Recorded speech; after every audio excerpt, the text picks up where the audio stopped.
Vamos a analizar de manera rápida un tema importante en el tema de adicionales de precios unitarios, consignado en la opinión 080 del año 2015, ¿no? Del OCE. ¿Okay? Y esto es importante porque vamos a ver que nos lleva a sorpresas, ¿no? Y nos daremos con las sorpresas de que hay adicionales que creemos que son adicionales y en realidad no corresponde su reconocimiento como adicionales, ¿no?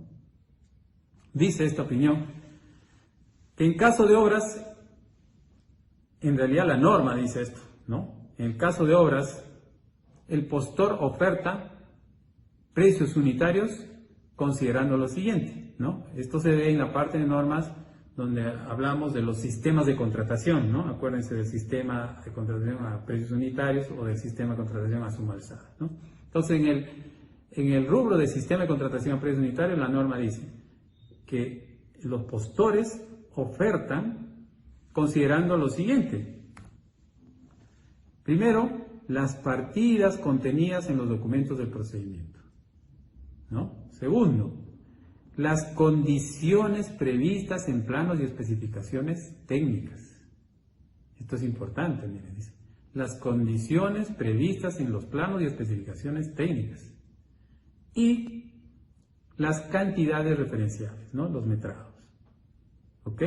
Entonces, si se dan cuenta, la norma ya nos advierte a los postores que no te puedes limitar, como un número importante de postores lo hacen, cuando elaboran o formulan sus propuestas, ¿no? Yo suelo decir que un par de amanecidas hacen su propuesta y se limitan a coger los precios del valor referencial, multiplicarlos por un factor de 0.9, 0.92 o el que consideren conveniente, y esa es su oferta. No analizan concienzudamente el alcance de las bases respecto del objeto del contrato por el cual están concursando. Entonces la norma que te dice, ojo, no te limites al presupuesto ni a los precios. Verifica las condiciones previstas en planos y especificaciones técnicas. Porque tú tienes que hacer tu oferta considerando esta información. Dice en la opinión 080, dice que por lo tanto el postor debe ofertar precios unitarios considerando no solo información del presupuesto de obra. ¿Ok? Que es lo que acabo de decirles. No solo consideres en tu oferta bajo el sistema de precios unitarios la información contenida en el presupuesto, sino además tienes que considerar las condiciones previstas en planos, especificaciones técnicas y cantidades referenciales. ¿Ok? ¿Qué más dice la norma? El expediente técnico está integrado por un conjunto de documentos de ingeniería y arquitectura que definen principalmente ¿qué cosa? Las características, el alcance y forma de ejecución de una obra, ¿qué más?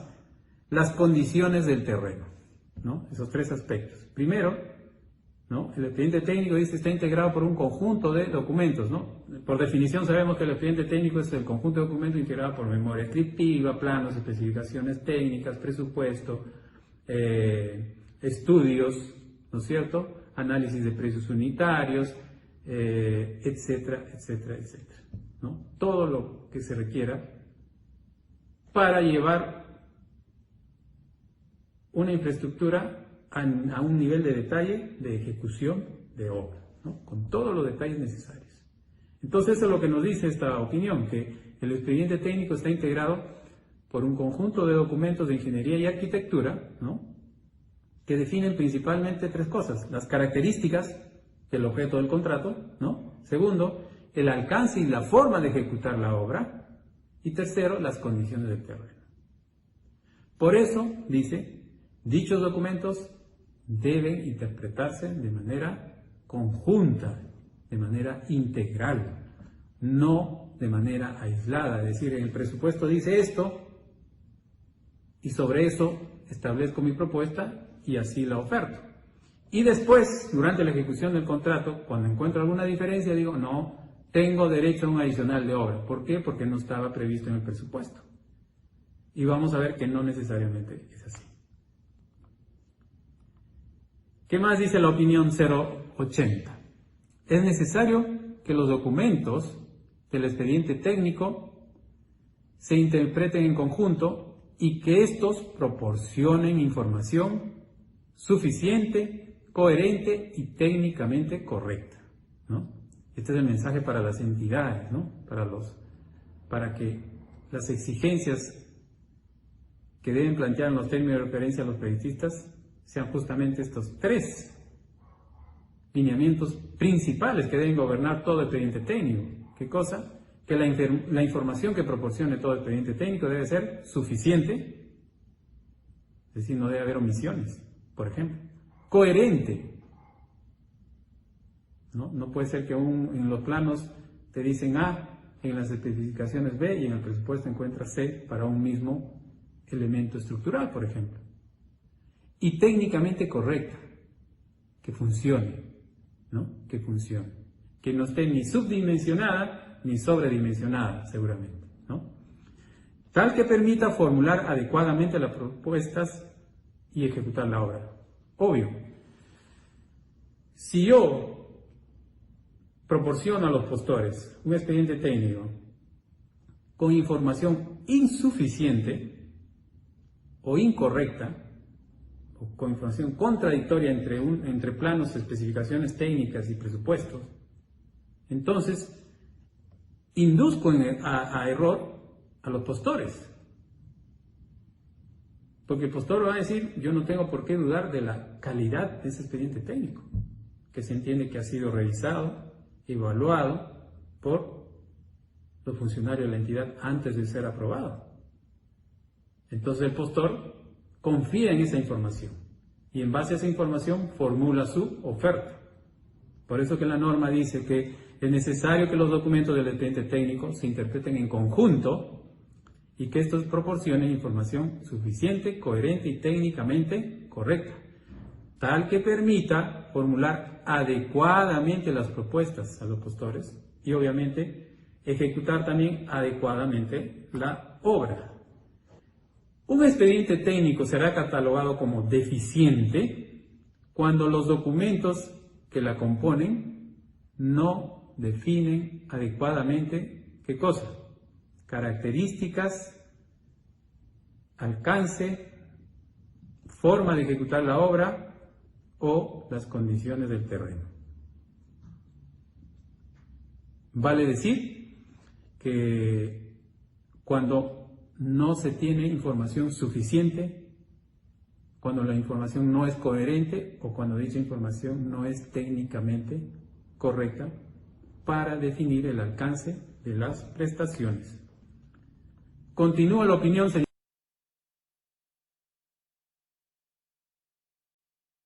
señalando lo siguiente. Una prestación adicional, dice, como hemos visto en la definición, es aquella no considerada en el expediente técnico ni en el contrato original. En esa medida, si bien la emisión de información, o la omisión, perdón, si bien la omisión de información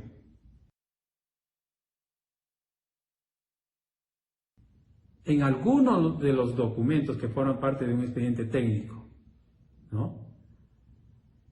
Pero que está detallado en otro documento de ese mismo expediente técnico, podría considerarse una deficiencia del expediente técnico, ¿verdad?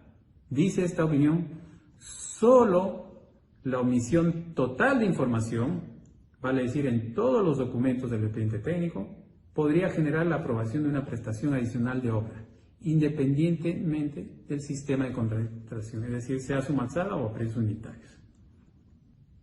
¿Cuál es el mensaje en resumen? Que si en determinado plano yo no tengo los detalles del sardinel que me indican ejecutar, ¿verdad? Que es en ese plano donde debería estar los detalles, es decir, la sección, la profundidad del empotramiento, el espesor, el peralte y todo cuanto se requiera de esa infraestructura.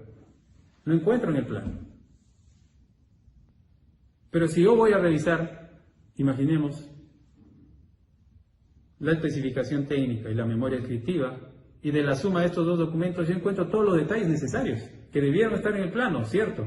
No están, pero están en otros documentos. Si sumo la información de las especificaciones, de la memoria descriptiva y hasta del presupuesto, yo llego a la conclusión que tengo toda la información necesaria. Entonces, esta opinión que hice, si bien es cierto, el que no esté la información necesaria de ese sardinel en el plano en que debería estar, constituye de por sí una deficiencia, ¿no?, del expediente técnico, no hay duda que es deficiente ese expediente técnico, pero esta información, si está en otros documentos del mismo expediente técnico, entonces esta omisión no debería dar lugar a la aprobación de un adicional de obra. ¿Por qué? Porque el postor en su momento debió analizar toda la información del expediente técnico de manera integral, de manera conjunta. Y si hacía esa evaluación integral, iba a encontrar que aquello que faltaba acá, en el plano, estaba en la memoria, o estaba en el presupuesto, o estaba en las especificaciones técnicas, o de la sumatoria de estos otros documentos, se llegaba a obtener la información total necesaria para establecer mi propuesta respecto de este sardinel. Por lo tanto, durante la ejecución del contrato, no hay lugar para generar un adicional vinculado a este sardinel. Entonces, ese es el mensaje de esta opinión, ¿okay? Entonces, los postores tienen que prestar mucha atención y no limitarse, sobre todo en precios unitarios, a formular su propuesta únicamente basada en el presupuesto, con la expectativa de señalar que aquello que no está en el presupuesto, hay la posibilidad de que más adelante, durante la ejecución del contrato, pueda yo solicitar la aprobación de un presupuesto adicional. Eso no va a pasar si es que se evidencia que en los otros documentos del expediente técnico sí existía la información completa. Ahora, pero si este sardinel, que no está en el plano, yo voy a la memoria descriptiva y encuentro algunos detallitos, voy al presupuesto, encuentro otros detallitos, pero esos detallitos no alcanzan para conocer finalmente cómo es que se va a ejecutar ese sardinel. No tengo las características de concreto, no tengo detalles que me permitan conocer de manera completa, valga la redundancia, cómo es que se va a configurar ese sardinel, cómo es que se va a ejecutar, las características, la calidad, etcétera, que debe tener, ¿no? O sea, no está en los planos, pero está en memoria descriptiva y especificación de presupuesto, pero esto que está en memoria descriptiva, presupuesto y especificaciones, tampoco me permite tener la información total respecto a ese sardinel. Ahí sí no aplica esta opinión del 080 del 12, ¿no? Porque no tengo toda la información. Por lo tanto, ahí el postor, de manera lógica y racional, va a decir, la información que yo tenía en los otros documentos del expediente técnico no era suficiente, no estaba completa. Y allí sí habrá la posibilidad de generar un presupuesto adicional de obra. Entonces, no es posible aprobar una prestación adicional en una obra a precios unitarios cuando uno o algunos de los documentos del expediente técnico omite información, pero que sí está señalada en los otros documentos. En el sistema de precios unitarios, los trabajos están definidos, ¿dónde? En el expediente técnico, mas no en los metrados. Dicho de otro modo, evalúa todo el expediente técnico. No te limites a evaluar solo el presupuesto, ¿okay? Otro tema que creo necesario comentarles, ¿no?, es algo que pocas veces se ve, ¿no? Pocas veces se ve y hasta se malentiende de parte tanto de la propia entidad como de parte de los constructores y los supervisores, ¿no? Y es la famosa potestad que tiene el Estado o la entidad pública respecto a los adicionales. ¿Qué es esto, no? Imaginemos, acá les muestro en el planito, un plano de cimentación de una edificación, ¿no? Ahí vemos la configuración, vemos los ejes principales y secundarios, ¿no? Y vemos que todo está en función de zapatas aisladas, ¿verdad? Entonces yo acá, con este círculo de color rojo, he marcado un sector de la cimentación y acá lo vemos en mayor tamaño, ¿no? Haciéndole un zoom, vemos que se trata, he sacado cualquiera de estas zapatas y acá las he mostrado. Y el expediente señala que estas zapatas requieren un tratamiento previo a nivel del terreno de fundación, ¿no? Entonces se tiene que hacer un reemplazo de material, es decir, generar un mejoramiento, ¿no? Con un material que sea competente para los fines de soporte de los esfuerzos que se van a transmitir a través de cada una de estas zapatas, ¿ok? La pregunta es la siguiente, dice, toda prestación que califica como prestación adicional, ¿no? Es decir, ya has hecho un análisis, ¿no? Respecto de la definición que hemos visto adicional de obra, y se ha llegado a la conclusión de que sí, efectivamente, califica como adicional de obra esa prestación, ¿no? Digamos, este mejoramiento, el que estamos mostrando acá. Entonces la pregunta es la siguiente, toda prestación que califica como prestación adicional deberá ser ejecutada por el contratista cuyo residente fue el que anotó la necesidad de dicho adicional en el cuaderno de obra. Solo el contratista que está ejecutando la obra es quien puede hacer ese adicional. Esa es la pregunta, ¿no? Entonces, para evaluar el tema, vamos a analizar lo que se llama el adicional como potestad pública, ¿no? El adicional como potestad pública. Entonces, la norma señala lo siguiente, en realidad, que las prestaciones adicionales tienen que ejecutarse, sin duda, ¿no? Porque por definición hemos visto que una prestación adicional es necesaria e indispensable para lograr la meta de la obra principal. Si yo no ejecuto un adicional, no lograré la meta del contrato principal. Entonces los adicionales se tienen que hacer sí o sí. De eso no hay duda. Pero dicha ejecución, dice la norma, constituye una potestad o es una prerrogativa pública. ¿De quién? De la entidad. Eso. Dicho de otro modo, la entidad es quien decide finalmente quién o cómo se ejecuta ese adicional. Y eso se puede hacer de alguna de las tres formas siguientes. Primero, la entidad puede decir, yo voy a hacer el adicional, contratista. Hasta un lado, yo voy a hacer el adicional. Como yo tengo recursos, tengo equipos disponibles, voy a utilizar la ejecución presupuestaria directa, la famosa administración directa, y bajo ese mecanismo voy a ejecutar la prestación adicional. Y punto. No tiene que encargar todavía al contratista de la obra principal que sea él quien ejecute el adicional. Otra opción es que contrate a un nuevo contratista y se encargue a otro que ejecute el adicional de obra. Será vía obra nueva, ¿verdad? Vía obra nueva. Entonces, la entidad puede decidir contratar a otro que se encargue de ejecutar esta obra. Obviamente, tiene que hacerse un proceso de selección como corresponde y todo lo demás, de acuerdo a la ley, ¿no? Pero existe la posibilidad de que la entidad decida que otro lo ejecute. Puede ser que diga, mira, este contratista, el de la obra principal, ha ganado la obra en condiciones de precios tan favorables a él, justamente sus precios de mejoramiento son tan elevados, que yo no pienso encargarle a él la ejecución de la prestación adicional. En el mercado, por el 70-50% de ese precio, están ejecutando esos trabajos. Entonces, costo-beneficio, me conviene contratar un nuevo ejecutor de la obra. ¿Okay? Vía ejecución presupuestaria indirecta, o sea, bajo un nuevo contrato, busco un nuevo ejecutor de la obra adicional.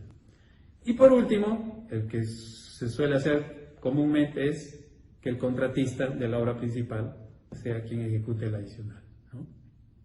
Ahora, esto que parece tan sencillo, en realidad no lo es, ¿no? Porque la entidad tiene que hacer una evaluación concienzuda antes de tomar su decisión sobre quién ejecuta la prestación adicional. Digamos, si la entidad decide hacer la obra vía administración directa, la ejecución adicional, tiene que evaluar, por ejemplo, ¿qué cosa? tiene los recursos propios disponibles, ¿no? Los equipos, los recursos humanos, los profesionales que van a estar a cargo de la dirección técnica, del control o supervisión de esa prestación adicional. Tendrá. Segundo, y si afecta la ruta crítica, si la entidad se demora en adquirir los insumos, que es típico en las obras que se ejecutan por administración directa. Como las entidades tienen sus áreas de abastecimiento y logística con procesos un tanto burocráticas, lentas, ¿no? ¿Será que esas demoras terminen impactando en el plazo del contrato principal de la obra? ¿Qué pasa si esta prestación adicional tiene vinculación con partidas de la ruta crítica? Entonces tiene que ser parte de la evaluación que haga la entidad antes de tomar esa decisión, sin duda. Y si decide encargar a un nuevo contratista de ejecución del adicional, pensando que le va a salir más económico, tendrá que evaluar cuánto tiempo me va a demandar contratar un nuevo ejecutor de la obra, ¿no? ¿Será que ese plazo igual me afecte la ruta crítica del contrato principal? ¿Qué pasa si me cruzo con un segundo ejecutor de obra y este es poco serio, poco responsable y no termine la obra en los plazos pactados, la obra adicional? Todo eso tiene que ser materia de evaluación, obviamente. Y por último, si se lo va a encargar o no al contratista, algo que tiene que evaluar es cuál viene siendo el comportamiento de este contratista, ¿no? Tal vez si este contratista es lento, genera muchos reprocesos o retrabajos, es poco responsable, tal vez sí, pues ahí da para pensar y decidir encargar a otro que ejecute el adicional, ¿no? Porque si ya con los trabajos del contrato principal no puede, no da la talla, digamos, ¿para qué darle más trabajo? ¿No? Si con lo que ya tiene no puede. ¿Ok? Bien. Hemos terminado los adicionales de obra. Vamos a hablar ahora de las ampliaciones de plazo, ¿no? Que es otro tema importante, fundamental en la gestión de contratos de obra, ¿no? Los adicionales con las ampliaciones de plazo son dos de los temas que a todos nos interesan, porque finalmente tienen un impacto directo en el plazo y en el costo de la obra, ¿no? Entonces, por eso que llaman y atraen mucho nuestra atención, ¿no? Y por eso que tenemos que estar constantemente evaluando estos temas. Para hablar de ampliaciones de plazo, tenemos que primeramente asegurarnos que se haya producido afectación o modificación de la ruta crítica del programa de ejecución de obra vigente. Ojo, vigente. ¿Ok? En las obras suelen haber demoras y muchas. Hay muchas demoras por distintas causas o naturalezas. No todas las demoras dan lugar o generan el derecho de ampliación de plazo al constructor. Generarán derecho de ampliación de plazo al constructor aquellas demoras que se enmarquen las causales que vamos a ver a continuación y que además quede evidenciado que afectaron la ruta crítica del programa de ejecución de obra vigente. ¿No es cierto? Entonces dice, si se modifica la ruta crítica del programa de ejecución de obra vigente al momento de la solicitud, se podrá solicitar ampliación de plazo por las siguientes causales, ¿no? Son tres. La primera causal, que es donde entran casi todas, y que es como una especie de cajón desastre, ¿no? Está referida ¿a qué? A atrasos y o paralizaciones por causas no atribuibles al contratista, ¿no? Entonces, toda causal que no sea imputable al contratista, ingresa acá. Segundo, cuando es necesario un plazo adicional para ejecutar una prestación adicional de obra, ¿no? En estos casos, obviamente, también se amplía el plazo de las garantías de fiel cumplimiento, ¿no? Entonces, la primera causal es por causas no atribuibles al contratista. La segunda, cuando se necesita un plazo adicional para ejecutar un adicional de obra. Y la tercera, cuando se necesita un plazo adicional para ejecutar mayores metrados. Esto en contratos a precios unitarios, obviamente. ¿Okay? Esas son las tres causales. Por ahí alguna vez vi resoluciones que dicen: se amplía el plazo por 120 días calendario, ¿no?, a la empresa tal, ampliación de plazo que ha sido generada por la causal de demoras en la absolución de consultas o por presencia de lluvias extraordinarias, ¿no?, o por paros regionales, etc., etc., etc., ¿no? Y eso está equivocado, ¿no? Las lluvias extraordinarias, los paros, las demoras en absolver las consultas no son causales. Las causales son las tres que vemos acá. ¿Ok? Las lluvias, las demoras en atender las consultas, o, el ejemplo, los paros regionales, se denominan circunstancias, no son las causales. ¿Ok? Dice la norma lo siguiente, y esto es importante, por eso que lo he puesto a propósito en mayúscula, ¿no? Dice: para que proceda una ampliación de plazo, ¿no? Para que proceda una ampliación de plazo, lo que quiere decir que si no se tiene lo que vamos a señalar a continuación, no procede la ampliación de plazo, ¿no? ¿Ok?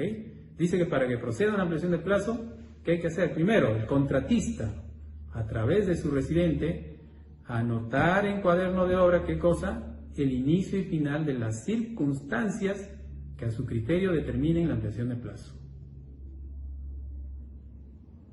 Entonces, el simple hecho de omitir este registro o esta anotación en cuaderno de obra respecto al inicio y final de las circunstancias puede hacer que pierda el contratista su derecho a ampliación de plazo. Aún siendo esto un tema de forma, ¿no? Pero así está planteado en la norma. Para que proceda, tienes que anotar en cuaderno de obra inicio y final de las circunstancias. ¿Ok? De aquello que en tu opinión genera ampliación de plazo, ¿no? Y además, ¿qué cosa dice? Y de ser el caso, o sea, no solo eso, no solo anotar el inicio y el final de las circunstancias, sino además dice, y de ser el caso, anotar el detalle del riesgo no previsto, señalando su efecto y los hitos afectados o no cumplidos. ¿A qué se refiere esto? Digamos que la ampliación de plazo se da ¿por qué? Porque cuando me entregaron el terreno, la entidad me dijo: ¿sabes qué? Del 100% del área hay un 40% que te voy a entregar de acá a 3 meses. Como según tu programa de ejecución de obra, tú esa área todavía lo vas a necesitar de acá a 4 meses, entonces no hay problema.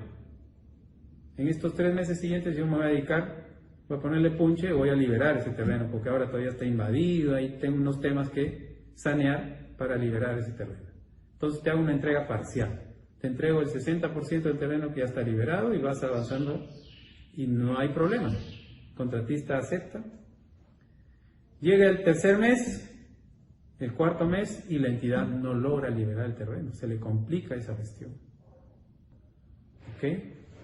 Entonces se toman 5 meses en realidad. Entonces se genera, imaginemos, 30 días de retraso en liberar el terreno.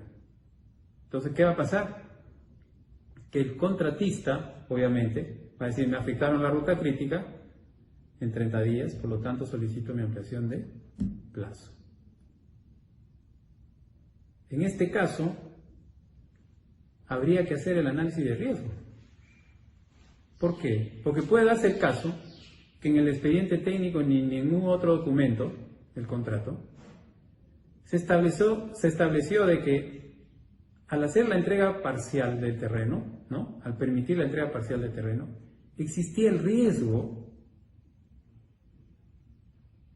de que en los 3 o 4 meses que la entidad prometía, aseguraba liberar el terreno, la entidad no logre esa liberación.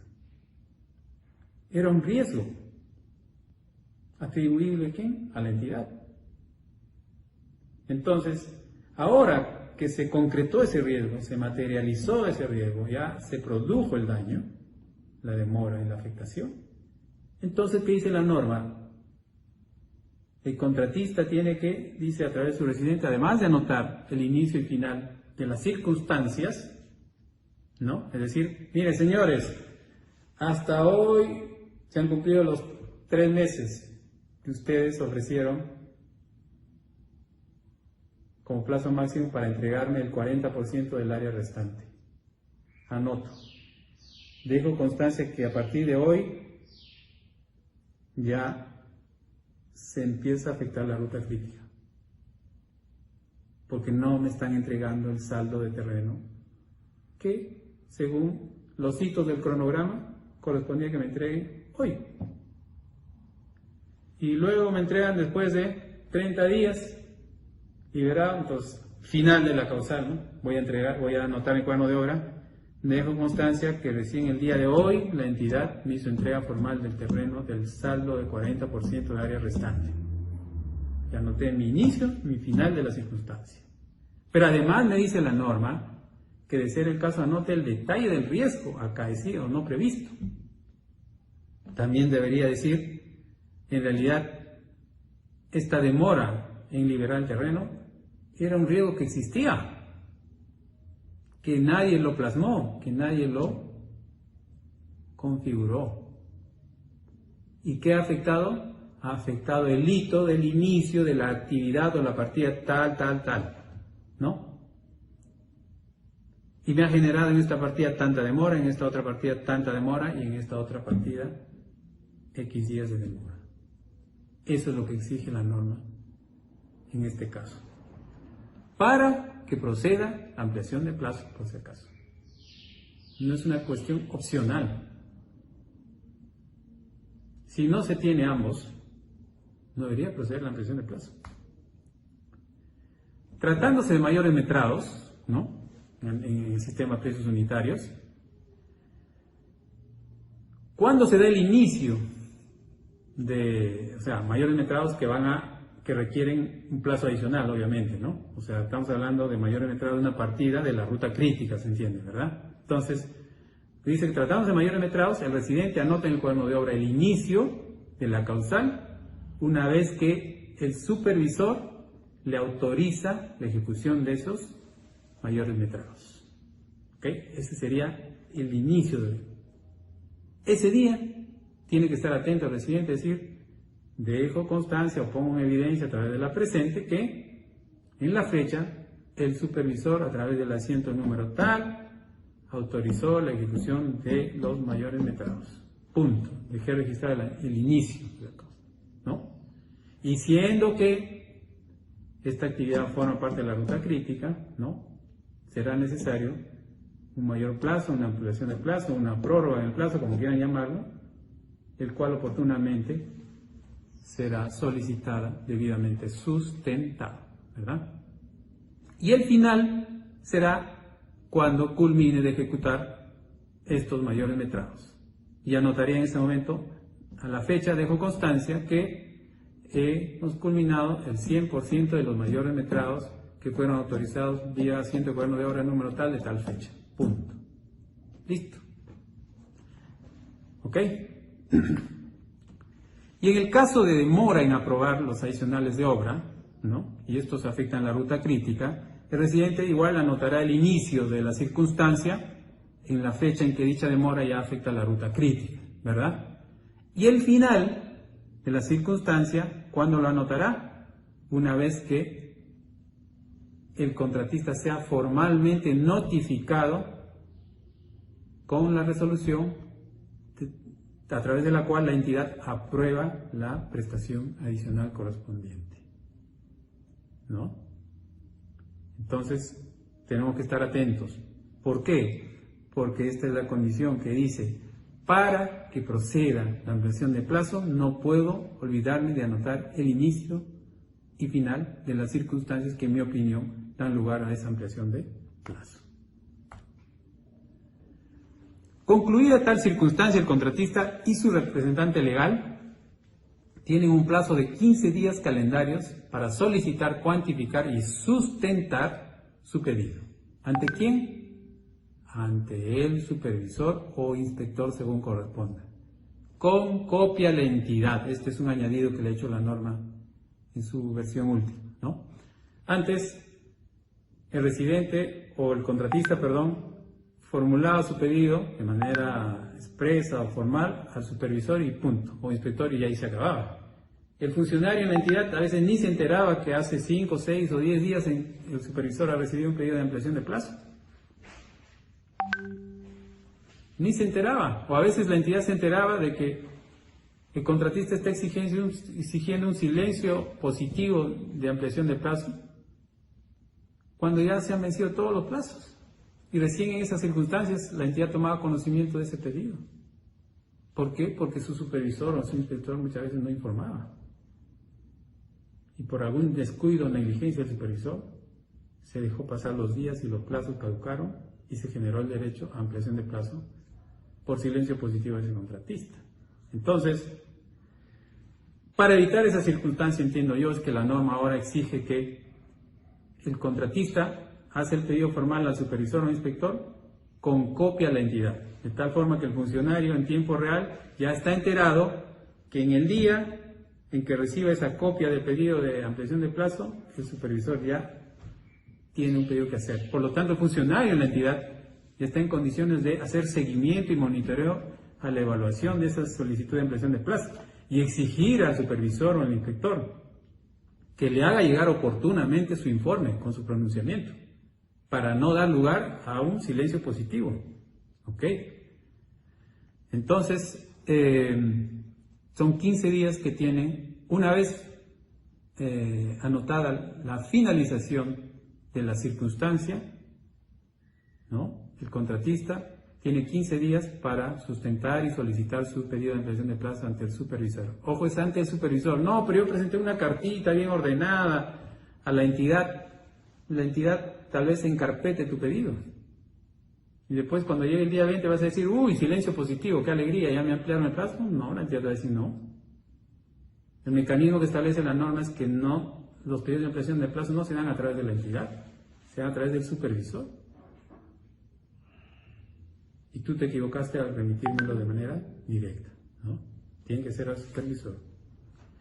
El inspector o supervisor tiene 5 días hábiles, después de recibido la solicitud del contratista, para remitir su informe a la entidad y al contratista, sustentando técnicamente su opinión respecto de la solicitud de ampliación de plazo.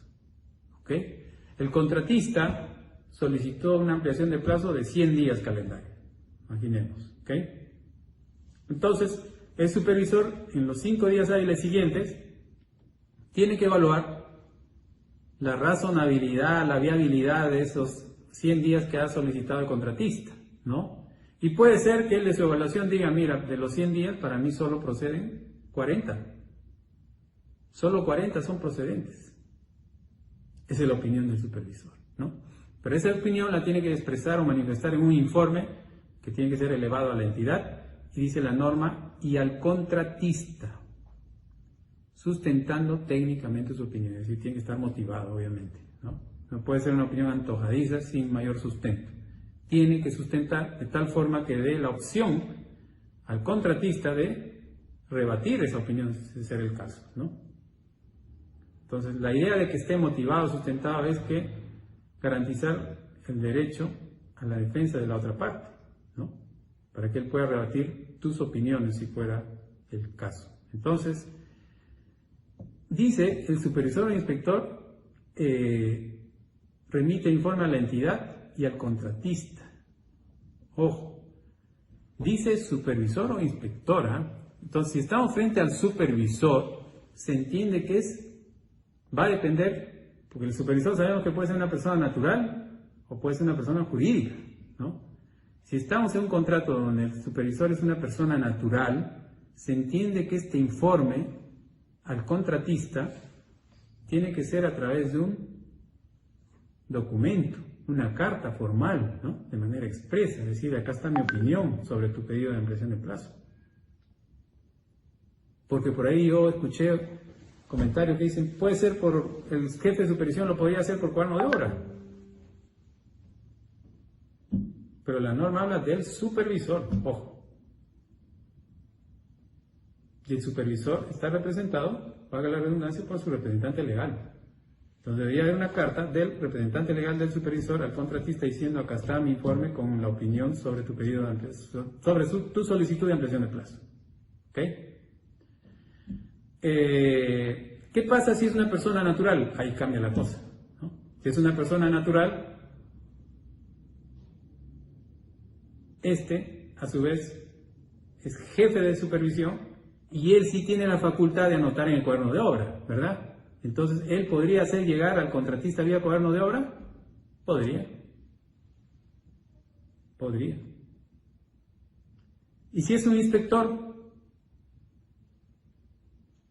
Igual. El inspector, siendo funcionario de la entidad, es quien, además, es el jefe de la supervisión. Y él tiene la facultad de anotar en cuaderno de obra. Entonces, ¿podría utilizar el cuaderno de obra? Sí, ¿no? Entonces, hay que evaluar en cada caso si puede ser vía cuaderno de obra o necesariamente tiene que ser con un documento escrito o una carta, ¿no? Si quieren curarse en salud, hagan su carta y se acabó el problema, ¿no? La entidad, una vez que reciba el informe del supervisor, dispone de 15 días hábiles. ¿Para qué? Para resolver y notificar su decisión al contratista, ¿no?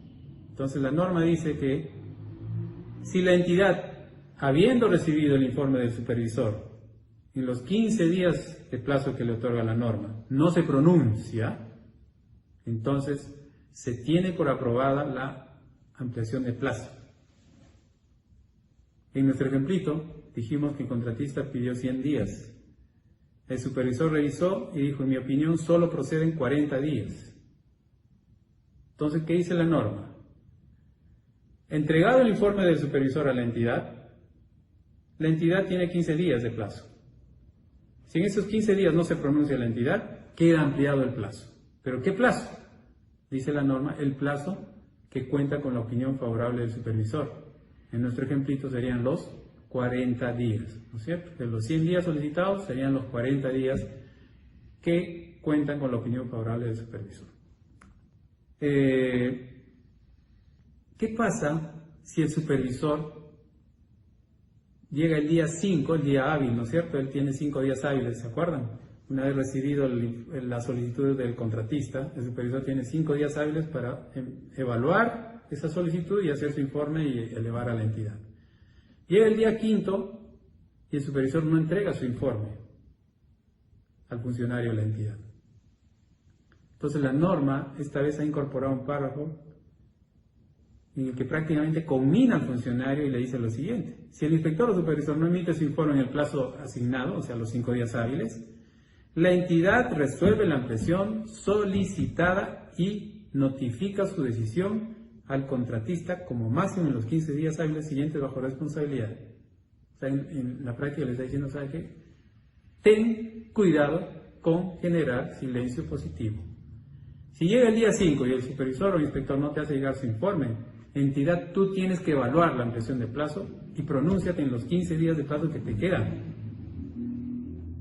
Porque bajo responsabilidad, si no lo haces, y esto da lugar a plazos ampliados que tal vez no correspondan, ¿no es cierto? Tal vez no correspondan, o simplemente los 100 sean válidos 40 y no los 60 restantes. Entonces, si ese fuera el caso, y tú provocas o generas un silencio administrativo, te van a cobrar esos 60 días de ampliación de plazo, ¿no? Ese es el mensaje, bajo responsabilidad. Otro escenario que se podría dar es que el contratista presentó su solicitud de ampliación de plazo. Llegado a los 5 días, el supervisor no hizo llegar informe alguno al contratista. 15 días más, la entidad no se pronuncia, es decir, ya llegó el día 20 desde que el contratista solicitó su ampliación de plazo y la entidad no se pronuncia. En ese caso, dice la norma, también queda ampliado el plazo. ¿Pero qué plazo? en este caso sí, los 100 días, para nuestro ejemplo, obviamente, los 100 días que el contratista solicitó. ¿Ok? Entonces, tengamos cuidado. En este esquemita está resumido todo lo que hemos dicho, ¿no? Bueno, lo vamos a repasar rápidamente. El residente anota en el cuaderno de obra, ¿qué cosa? El inicio y final de las circunstancias que en su opinión generan ampliación de plazo. En los 15 días calendarios siguientes, el contratista, ¿no? O sea, 15 días calendarios siguientes de qué? A la finalización de las circunstancias, se entiende, ¿verdad? El contratista solicita, cuantifica y sustenta su pedido de ampliación de plazo. Esta ampliación de plazo se tramita ante el supervisor de la obra, ojo, o el inspector, y con copia a la entidad. Ya, no olvidemos eso. En los 5 días restantes, días hábiles, el supervisor evalúa y emite su informe a la entidad, también con copia al contratista, ¿no? El contratista solicitó 100 días. El supervisor revisó en estos 5 días hábiles y dice, para mí solo son viables 40. ¿Ok? Con el informe del supervisor, la entidad tiene 15 días hábiles para resolver y notificar su pronunciamiento al contratista. Alerta, 2 temas, ¿no? El primero de ellos, que ya les comenté. Si la entidad en estos 15 días que tiene de plazo para pronunciarse y notificar su decisión al contratista, ¿no? 15 días luego de haber recibido el informe del supervisor, obviamente, la entidad por algún motivo se le pasa y no se pronuncia en ese plazo perentorio. Dice la norma, queda aprobado el plazo. ¿Pero qué plazo? El que encontró conforme el supervisor. O sea, en nuestro ejemplo de los 100 días serían los 40, ¿no? Quedan ampliados los 40 días. Pero también puede darse este otro caso, ¿no? Que en este estadio del tiempo el contratista solicitó la ampliación de plazo de 100 días, llegó los 5 días aquí y el supervisor no hizo llegar al contratista su informe. 15 días más, o sea, ya estamos en día 20 y la entidad no se pronunció, ahí que dice la norma. Queda aprobado el plazo, pero ¿qué plazo? En este caso sí, los 100 días que solicitó el contratista. ¿Ok? Entonces tengamos en cuenta esa situación. Particularidades de ampliaciones de plazo. Cuando se trata de circunstancias que no tienen fecha prevista de culminación, por ejemplo una lluvia sostenida, ¿no? Una lluvia extraordinaria sostenida, el contratista ahí se puede solicitar a la entidad, se le otorga ampliaciones de plazo parciales, ¿no? Y esto está permitido y se acepta. ¿Con qué finalidad? Dice la norma, para permitir que el contratista no se desfinancie, ¿no? Que pueda valorizar sus gastos generales de manera parcial.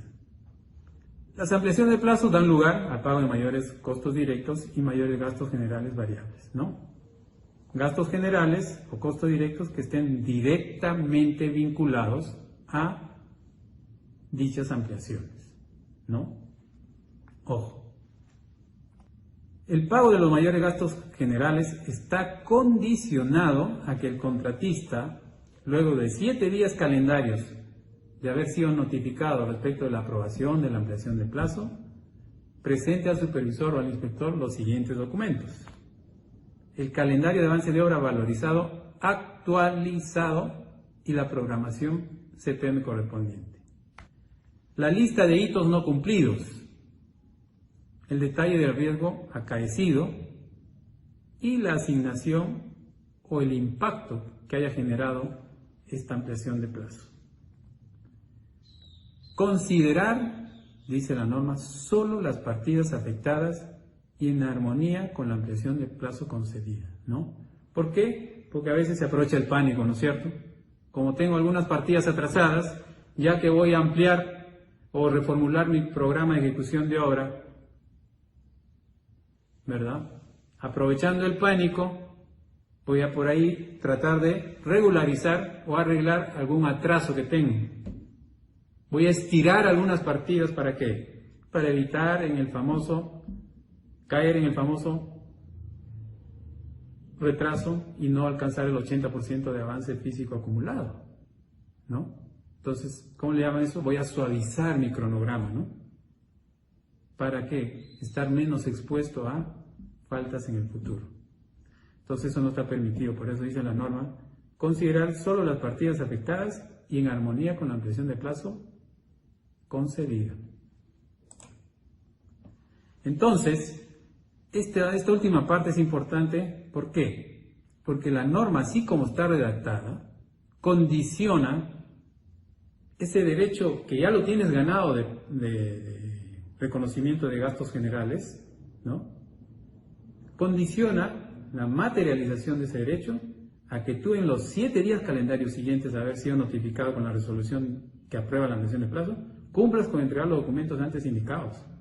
Porque si tú no lo haces, simplemente estarías perdiendo tu derecho a la ampliación de plazo. Entonces tengamos cuidado con ese detalle, ¿ok?